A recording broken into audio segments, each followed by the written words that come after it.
आज परभणी शहर महानगरपालिकेच्या निवडणुकीनिमित्त प्रभाग क्रमांक 13 मधून राष्ट्रवादी काँग्रेस पक्षाकडून मी सर्वसाधारण गटामधून उमेदवारी दाखल केली आहे। त्याचप्रमाणे माझ्यासोबत अनुसूचित जाती गटामधून राहुल कांबळे, ओबीसी महिला गटामधून आमचे मित्र इम्रान खान यांच्या भगिनी, त्याचप्रमाणे सर्वसाधारण महिला गटामधून आमचे दुसरे मित्र इम्रोज खान यांच्या भगिनी सायमा बेगम, शेख आजिमुद्दीन, आम्ही सर्वांनी उमेदवारी अर्ज दाखल केली आहे। त्याचप्रमाणे आणखी एक अर्ज भरलेला आहे फिरदोस खान तास खान नावाचा देखील। आणि आज आम्ही प्रभागामधील सर्व नागरिकांचे शक्ती प्रदर्शन करून आमचं नामनिर्देशन पत्र या ठिकाणी दाखल केलं आहे। प्रभाग क्रमांक 13 मध्ये गेल्या 5 वर्षापूर्वी मी नगरसेवक होतो।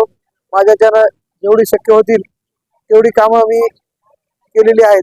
त्याचप्रमाणे आता आगामी 5 वर्षामध्ये माझ्यासोबत राहुल कांबळे, इम्रोज खान, इम्रान खान ही आमची चौघांची टीम आहे। आणि ही जास्तीत जास्त प्रमाणामध्ये प्रभाग क्रमांक 13 मध्ये विकास कामे कशी होतील, लोकांना आमच्या सहाय्याने जास्तीत जास्त मदत कशी होईल त्यासाठी आम्ही प्रयत्न करणार आहोत आणि प्रभागाचा सर्वांगीण विकास करण्यासाठी प्रयत्नशील आहोत।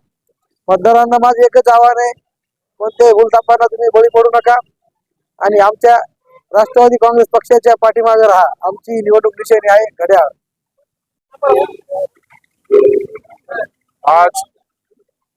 आज दिनांक 27 रोजी हमें राष्ट्रवादी कांग्रेस आज बरोज 27 तारीख को अभी हमने राष्ट्रवादी कांग्रेस पार्टी की तरफ से उम्मीदवारी दाखिल की है।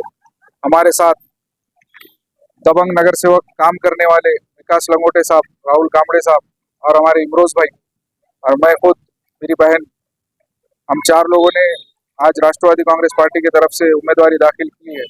और हम बातें नहीं करेंगे, इंशाल्लाह काम करके बताएंगे। तो तमाम अवाम से गुजारिश है कि हमारी पार्टी को कामयाब करें, राष्ट्रवादी कांग्रेस को वोट करके हम चारों उम्मीदवार को कामयाब करें। क्रमांक 13 मधून आमचे ज्येष्ठ समाजसेवक प्रभाकरांना लंगोटे साहेब यांच्या मार्गदर्शनाखाली व बाबूलाल भाई यांच्या मार्गदर्शनाखाली विकास भाऊ लंगोटे यांच्या पॅनल मधून आज आम्ही राष्ट्रवादी काँग्रेस पार्टीतर्फे अर्ज केलेला आहे।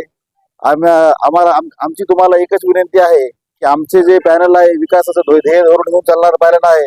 आमच्या जे पॅनल मध्ये उमेदवार आहेत ते शिकलेले, हे धोरणवाले, ज्यांना काहीतरी विजनरी आहेत असे आमच्या पॅनल मधील उमेदवार आहेत। तर आम्ही आपल्याला असं सांगू इच्छितो की प्रभाग क्रमांक 13 हा परभणी शहर महानगरपालिकेमधील येणाऱ्या महानगरपालिकेमध्ये नंबर 1 चा वार्ड करण्याचं आमचं ध्येय आहे।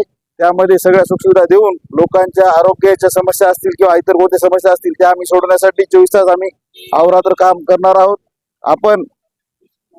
आपण आम्हाला या पॅनलला सहकार्य करावे, निवडून द्यावे अशी आपणास या ठिकाणी विनंती करतो व आमच्या राष्ट्रवादी काँग्रेस पार्टीच्या घड्याळासमोर चिन्हासमोरील बटन दाबून आम्हाला भरघोस मताने विजयी करावा असं आपणास या ठिकाणी मी विनंती करतो। तो हमारे वार्ड की हालत, जो वार्ड क्रमांक 13 है, उसकी हालत बहुत खराब है और उसको मद्देनजर रखते हुए हम जो है तो राष्ट्रवादी अजीत दादा गढ़ जो है तो फाइनल से टिकट का जो है तो मांग करें। और हम चुन के आने के बाद जो है तो जैसे कि आज जो गंदगी है, कचरे की ढेर लगे हुए है, जैसा खदान तो हमारे पास ऑलरेडी जो है तो पूरे परभनी का कचरा खदान में ला के डालते, लेकिन आजू बाजू भी जो शहर का जो माहौल हो गया पूरा कचरा जैसा खदान के वैसा ही हो गया पूरा। तो हमारे को जो है तो आने से पहले जो है तो कचरा जो है तो हम साफ करेंगे, रोड नाली के काम जो है तो करेंगे, लाइट के काम करेंगे। और हमने ये करेंगे तो बात ठीक है, लेकिन हमने 3-4 महीने से जो मेहनत करे, 1 साल से जो मेहनत करे, उसके अंदर रोड बनाए, नाली बनाए, लाइट और डीपीओ के भी काम करे, नए डीपी लगाए, स्मार्ट डीपी लगाए और बहुत सारे काम हमने करे भी और आगे जो तो इंशाल्लाह बहुत सारे काम करेंगे हम। आप जो तो लोग देखेंगे की हमने क्या क्या काम करे। नाही, लोकांना तर हेच म्हणणार आम्ही की समजा एकजुटीनं राष्ट्रवादी पॅनलला मतदान करा भर भर गोष्ट मतदान करा आणि आमच्या पॅनलची ताकद वाढवा.